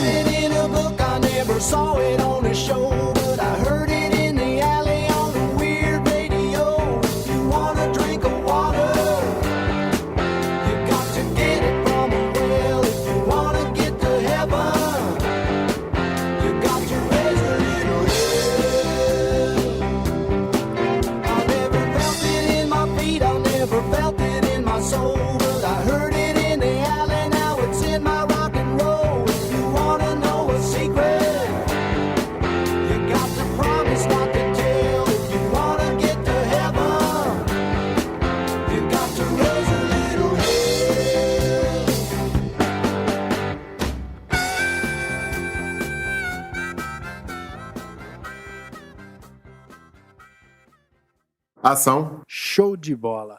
O podcast Cinemação número 76 fica por aqui. E a gente se vê... Puta, errei o final. É bom porque sempre no final a gente coloca os erros, né? Então...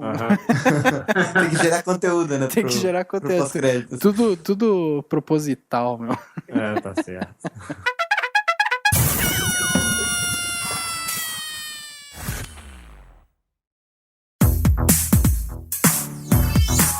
Esse podcast foi editado pela Isso Aí Design.